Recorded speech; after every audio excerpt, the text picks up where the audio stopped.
Hey, welcome to my channel. My name is Amanda. I am a neurodivergent woman. I have autism, ADHD, aphantasia, and a rare memory disorder called SDAM. First, before I jump into this video, I just wanted to share, I live kind of in the Portland area, and we got a massive snow dump yesterday.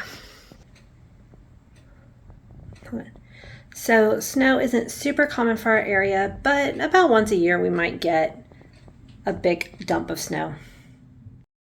So a snow day at least gives me the excuse to kind of have a pajama day. I've been sitting by the fire and good excuse to make a video for y'all guys.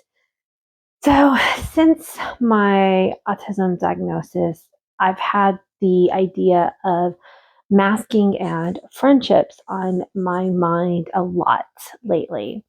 So I have a friend who I've known for many years, but it hasn't been until recently, after my diagnosis, that I felt like we've actually been getting closer. She personally identifies as being a highly empathetic empath person, right?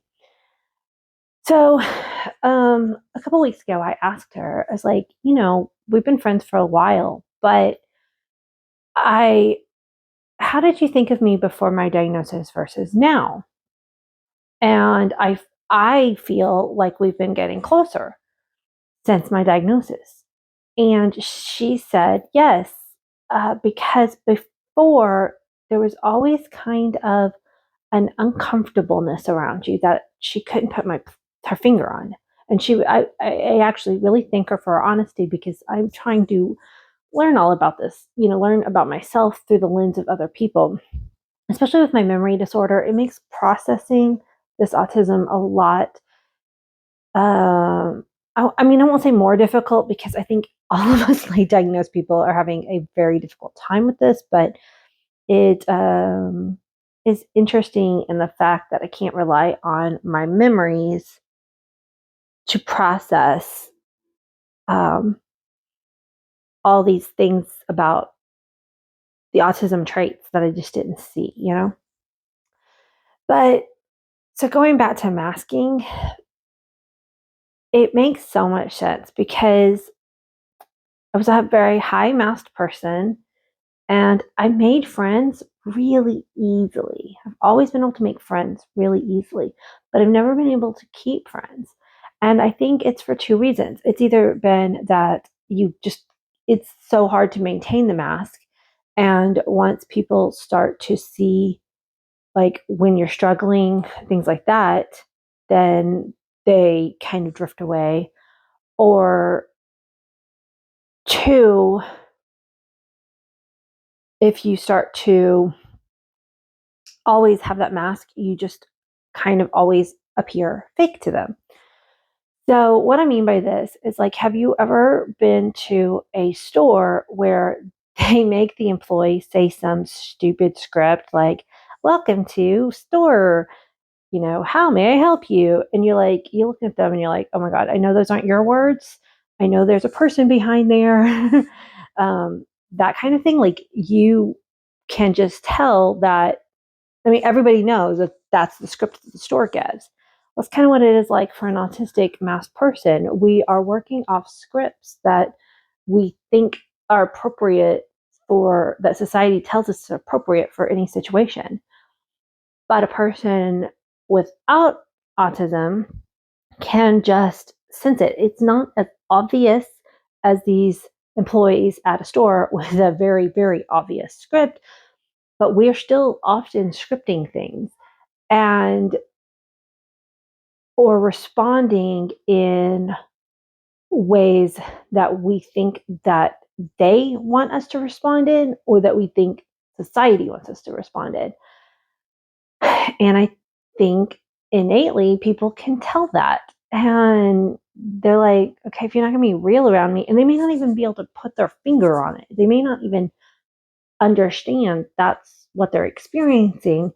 It might be all at a subconscious level, but they're going to pull away from you because they can sense that you're not being real.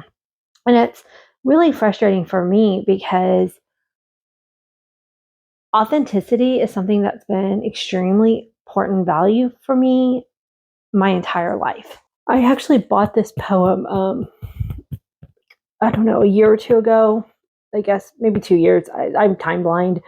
When I saw it, it hit so deep. It says, "You will never truly be free until you're living in authenticity." It's by Christy Ann Martin. And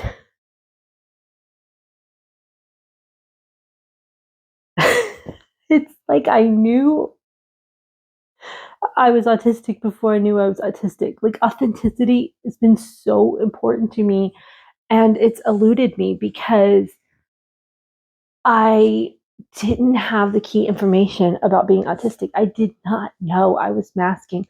I knew I was trying to live an authentic life, but always feeling trapped inside. Like, you won't be free until you're authentic.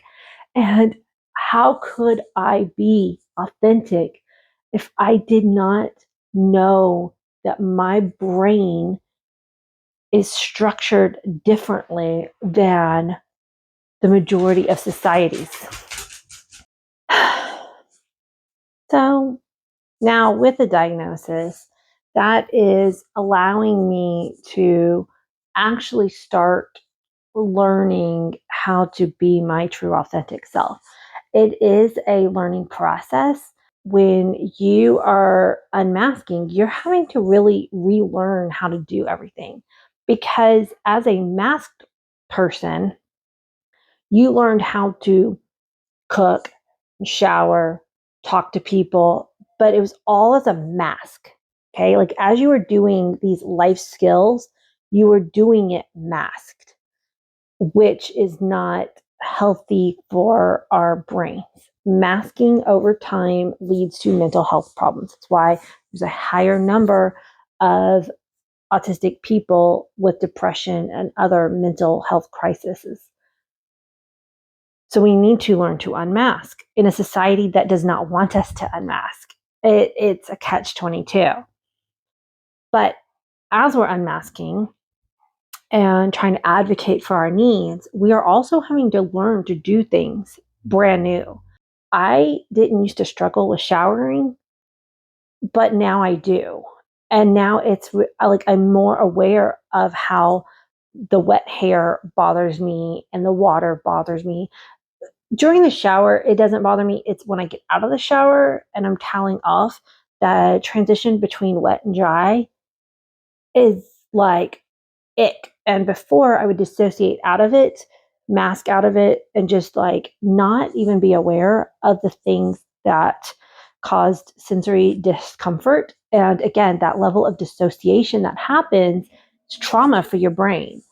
You don't want to be dissociating that much in your life. And masked autistic people do that a lot. I've always struggled with brushing my teeth. I've been very lucky to have genetics that have given me strong teeth. And I had a lot of shame around it because I know how important brushing your teeth is. But the sensory experience of brushing my teeth is horrible. And I struggle to brush my teeth on a consistent basis. And I always have. That's one that I always have. And it's like, now that I'm more aware of it, I'm trying to find solutions around it instead of just ignoring the problem. And so, like, I found a toothpaste that I actually really like the flavor of, which makes me slightly more interested in brushing my teeth. So, having these tools, these diagnostic tools, really helps. But you're having to relearn how to do things. I've mentioned several times how much I love to cook on this channel, but I'm really struggling to cook these days. I'm having to learn how to cook when now I'm more aware of my sensory icks. I don't like chopping onions. And before, I just, again, dissociated through it, would do the thing, but now I'm more aware of why I don't like doing stuff. So I'm having to relearn, literally relearn things as a 43-year-old woman. And I don't think this is being talked about enough, and I don't think people realize it, is part of the unmasking process. Okay, that kind of was a segue, but I'm going to leave it in because I feel like it's really important. I wanted to say one more thing about friendships and neurotypical and autistics. So, and actually by neurotypical, I'm really meaning, no, I do think I mean neurotypical. So, definition, autism is one brain. Allistic is the opposite of autism. Neurodivergent does not mean autistic. Under the neurodivergent umbrella, there's bipolar, OCD, aphantasia. There's a lot of neurodivergencies. Like a lot. Like there's probably more neurodivergent people in this world than neurotypical people, but society is set up for neurotypical people, which is unfortunate. Now, there is a difference between allistic and autism. So you can be neurodivergent and not have autism, and allistic just means that you don't have the diagnosis and the brain patterns of an autistic individual. But I do feel like this is a neurotypical thing versus a neurodivergent thing. I find that a lot of neurodivergent people conversation patterns from neurotypical conversation patterns. Neurodivergent people really don't like small talk typically. Now, this is like oversimplifying things drastically and does not apply to everyone because we are not a monolith, and we're like each individual human is an individual, right? Generalized speaking, neurodivergent people really like to get down into deeper subjects. We don't like small talk. We want to know why you're thinking the way you're thinking, why you're interested in things you're interested. We want to know your info dumps, and we want to hear all about it. And things that we're not interested in, we just kind of want to like skim past and just get to like deeper subjects. Neurotypical people tend to get really uncomfortable with deep conversations until you've reached a threshold of knowing that person for a really long time. I think in my life, when I've been talking to a neurotypical person or an undiagnosed neurodivergent person, because that's a thing too, and they're operating from their mask and not from their neurodivergency, I want to get to know someone super fast. Like I've had people tell me in my entire life, I feel really comfortable opening up to you, and I don't know why. And I think it's because I really just like to hold space for people and just let them be themselves. Problem where that comes to bite me in the butt is that oftentimes people will open up to me and then kind of regret that and feel like they let out too much too quickly. And then they need to run away from me because they got too intimate too quick. Oh, okay. If you're still here with me on this video, thank you so much for watching. I know it was a little bit everywhere. I would love to be able to be a vlogger or YouTuber that can have a cohesive start to finish video. But that's just not how my brain works. And so if you can follow along for the ride, I really appreciate it. It means the absolute world to me that you're watching my content and contributing down in the comments. So thank you guys. Bye.